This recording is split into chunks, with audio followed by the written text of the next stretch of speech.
Mesdames, Mesdemoiselles et Messieurs, bonjour à nouveau. Soyez encore une fois les bienvenus. Vous êtes sur votre tribune adorée, la tribune d'éveil des consciences.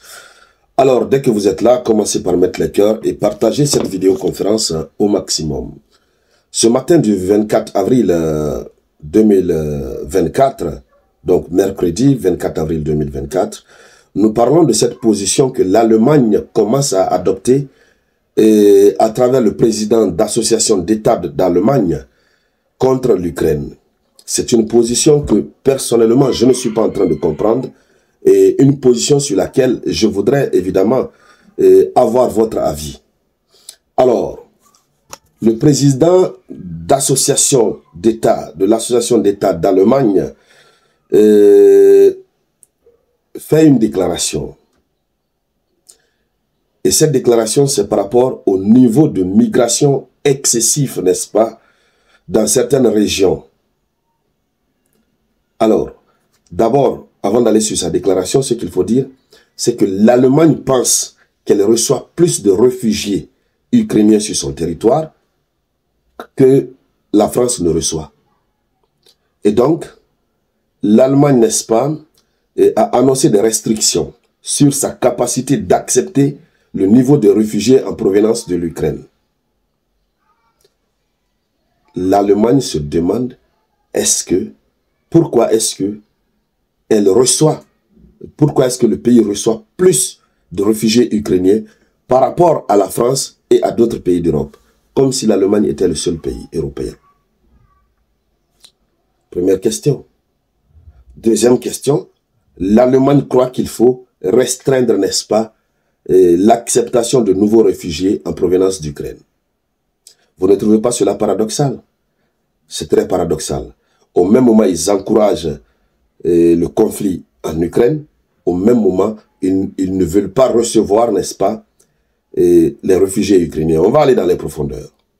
Lorsque l'Allemagne, n'est-ce pas, fait une telle déclaration, on a comme l'impression que peut-être c'est la suite logique. On va dire que peut-être c'est la suite logique de la décision qui a été prise hier, n'est-ce pas, 23 avril, par les autorités ukrainiennes, qui consiste, n'est-ce pas, à rapatrier sur le territoire ukrainien les Ukrainiens qui vivent à l'étranger, âgés entre 18 et 60 ans. Mais non, allons-y dans les profondeurs, nous allons comprendre de plus de quoi il s'agit. Nous comprendrons de quoi il s'agit. Merci de partager la vidéoconférence au maximum. Alors, voici ce que le président de l'association d'État allemande dit. Il dit, malgré toute la solidarité importante avec l'Ukraine, nous nous demandons si autant de personnes originaires d'un pays attaqué par la Russie ont besoin de venir chez nous. Je reprends très bien. Il dit ceci. Il dit, malgré toute la solidarité importante avec l'Ukraine,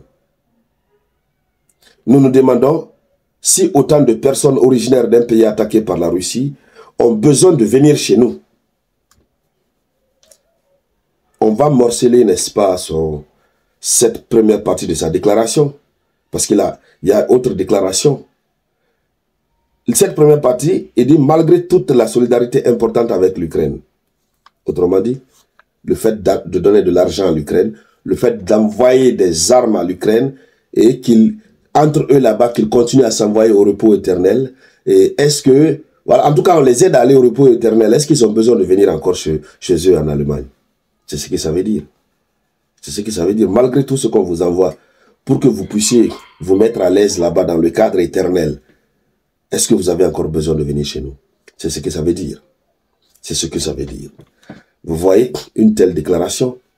Alors, il a également noté que lorsque vous prenez, il y a une région de l'Allemagne, il dit rien que dans le Bade-Württemberg, il y avait 2 fois plus de réfugiés ukrainiens que dans toute la France. Donc, dans cette partie de l'Allemagne, il y avait 2 fois plus de réfugiés que dans toute la France. Pourquoi est-ce qu'il fait cette comparaison? Donc, vous comprenez alors que cette déclaration n'a rien à voir avec cette affaire de rapatriement des Ukrainiens vivant à l'étranger. Et même si ça a un rapport, peut-être ça pourrait avoir un rapport, puisque hier je vous ai dit que bientôt, ceux qui sont partis pour demander le droit d'être réfugiés sur les autres territoires, bientôt ils vont mettre un mécanisme en place pour les interdire ce droit de réfugiés et pour ensuite les ramener dans leur propre pays. Bien que cette déclaration, n'est-ce pas, du président de l'association d'État allemande, cette déclaration ne va pas tout à fait dans ce sens, puisque si ça allait dans ce sens, il se trouverait que ce serait une entente entre les autorités allemandes et les autorités ukrainiennes. Mais ce n'est pas une attente entre les autorités allemandes et les autorités ukrainiennes. L'Allemagne en a simplement marre de voir le nombre de réfugiés ukrainiens s'agrandir sur son territoire le jour au jour, pendant que la France vit librement, tranquillement, au calamar. Or, la France est ce pays-là qui est vent debout, qui est très très remonté contre la Russie et qui encourage même l'envoi des troupes au sol en Ukraine. Donc l'Allemagne ne peut pas comprendre que la France soit tranquille au calamar pendant que l'Allemagne est envahie par ses réfugiés. Alors, votre avis à ce niveau aussi nous intéresse. Alors il continue en disant ceci. Il invite les Ukrainiens à rester dans des endroits sûrs dans l'ouest de l'Ukraine. Vous avez entendu ça? Il demande aux Ukrainiens de ne pas venir en Allemagne, de rester dans des endroits sûrs dans l'ouest de l'Ukraine. Oui, parce que dans l'ouest de l'Ukraine, il n'y a rien. Voilà, c'est tranquille, selon lui, n'est-ce pas? Alors, moi, à mon avis, non, avant de donner mon avis, il y a un dernier élément de sa déclaration qu'on va lire. Il dit peut-être que la Pologne serait prête. Il dit peut-être que la Pologne serait également prête à accueillir davantage de réfugiés ukrainiens et de réfugiés ukrainiens si elle bénéficie du soutien de l'Union européenne. Alors vous voyez, il fuit. L'Allemagne est en train de fuir les réfugiés ukrainiens et on les demande tantôt de rester dans des endroits sûrs à l'ouest de l'Ukraine, c'est-à-dire si tu es dans la capitale, déplace-toi, tu vas dans l'ouest de l'Ukraine. Qu'est-ce que tu vas avoir là-bas? Endroit sûr. Tu n'as pas de travail là-bas. Comment tu vas manger? Mais au moins s'ils sont sur le territoire allemand, ils ont le statut de réfugiés. L'État allemand est obligé de les nourrir. C'est de cela qu'il s'agit.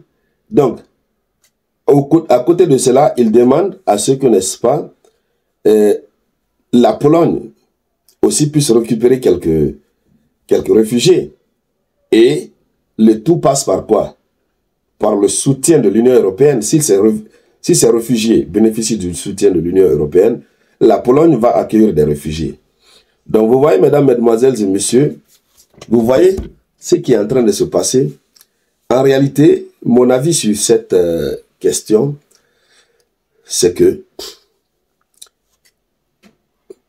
ils ont fini de mettre tout l'argent, tout le nécessaire à la disposition de l'Ukraine pour que les Ukrainiens puissent s'amuser entre eux avec, n'est-ce pas, les Russes et s'envoyer mutuellement au repos éternel. C'est-à-dire, c'est ça quoi.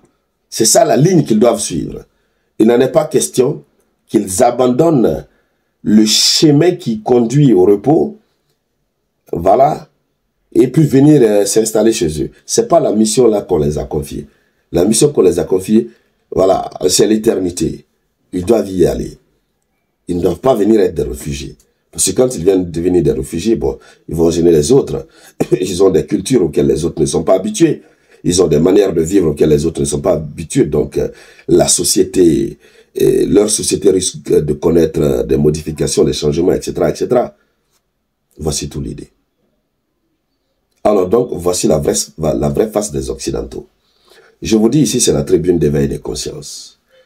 Les informations que les médias occidentaux refusent de relayer, les grands médias occidentaux refusent de relayer, ce sont ces informations que nous relayons ici. Sûres, avérées. juste et en temps réel. C'est pourquoi nous sommes l'unique tribune d'éveil des consciences. Donc, j'attends vos avis en commentaire, mesdames, mesdemoiselles et messieurs. Merci alors de partager la vidéoconférence au maximum. Cliquez sur suivre pour vous abonner à la page Le Samouraï. Pour tous ceux qui ne sont pas encore abonnés à notre chaîne YouTube, allez-y sur YouTube, tapez dans la barre de recherche Le Samouraï TA. Vous allez retrouver notre chaîne, vous vous abonnez pour ne plus rater nos vidéoconférences. Merci, je vous reviens tout à l'heure avec de nouvelles actualités internationales. C'était la voix de votre unique samouraï.